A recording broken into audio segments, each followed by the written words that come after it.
Hello welcome to my new blog. आज चाहिँ हामी छौँ मुस्ताङमा छौँ हामी। यो भ्यू पोइन्ट माथि के भ्यू पोइन्ट भन्छ है, कागबेनी भन्दा थोरै माथि हो। Look at the view guys, यस्तो राम्रो देखिरहेछ। अस्ति भर्खर हिउँ परिरहेको थियो।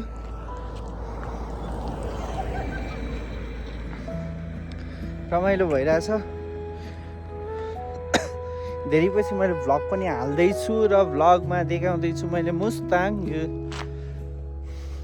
धेरै पछि आएको। म चाहिँ लास्ट टाइम धेरै यो बाटो पिच पनि भएको थिएन, त्यति बेला आइपुगेको थिएँ। अहिले चाहिँ म एकदम राम्रो तरिकाले आइपुगेँ।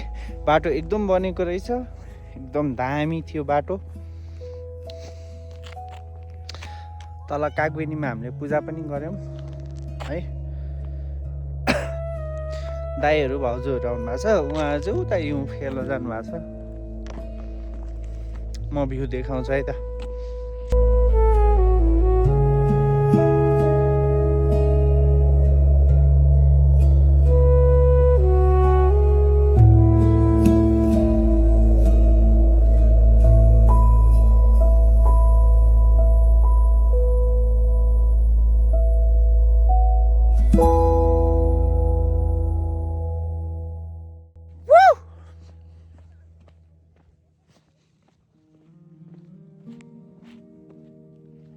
अब चाहिँ माथितिर जान्छौँ, माथितिरको भ्यू देखाउँछौँ। माथितिर झन् हिउँ बढी होला। म हिउँलाई टच गर्छु है त। ओहो ओहो, हिउँ है हिउँ।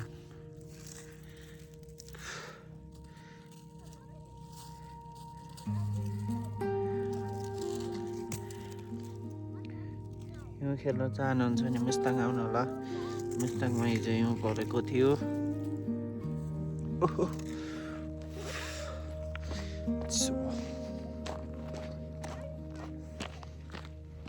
जाडो छेक्नलाई किनेको टोपीको आइज है। यो चाहिँ टक्क लगाएर न्यानो भइरहेछ। यो खोल्न पनि मिल्छ है, यस्तो हुन्छ। चाहिँ भोटे टोपी।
माथि मुक्तिनाथ मन्दिरतिर जाँदैछ। यहाँ चाहिँ देख्न सक्नुहुन्छ हिउँ मजाले परेछ बाटो पुरै आइस छ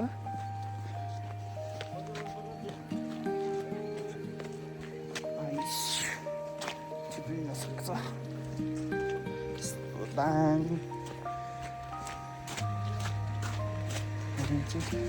राम्रै दिनमा आएछ भनौँ यस्तो दामी देखिरहेछ नि त भ्यूहरू सबै हिउँ पनि भ्यू पनि दुवै देखिरहेछ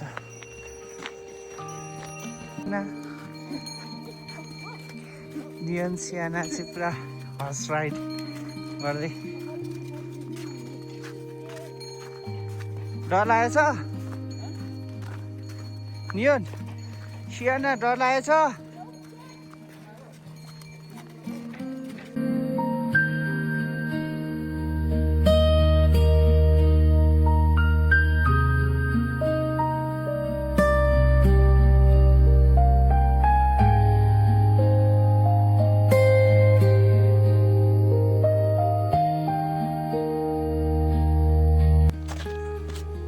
अब चाहिँ हामी मन्दिरको लागि सिडी भएर त्यहाँ जाँदैछ आइसले गर्दा चाहिँ जस्तै बाटो चाहिँ चिप्लो भइरहेको रहेछ घोडामा जाने हो चाहिँ तलबाट जानु हुँदो रहेछ म चाहिँ लहर पूजाको सामग्री बोकेर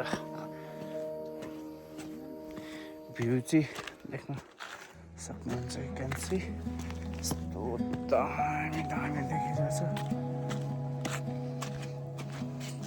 बवाल छैन त बवाल छैन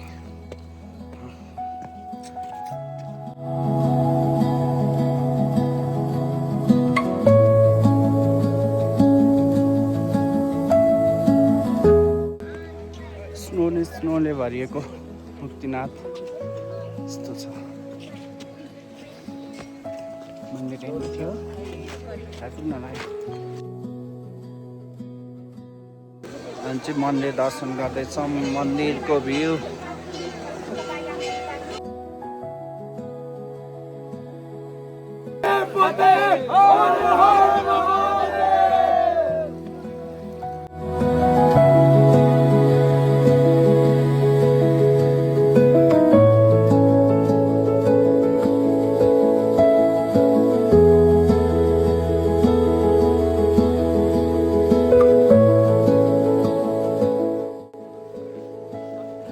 म्यान बस खै मुक्तिनाथ चाहिँ दर्शन भइसक्यो अब हामी लाग्छौँ तलतिर अब मुक्तिनाथ फेरि पछि आउँला भन्दै यो भ्लग पनि इन गर्छु छोटो मिठो है छोटो मिठो त के भने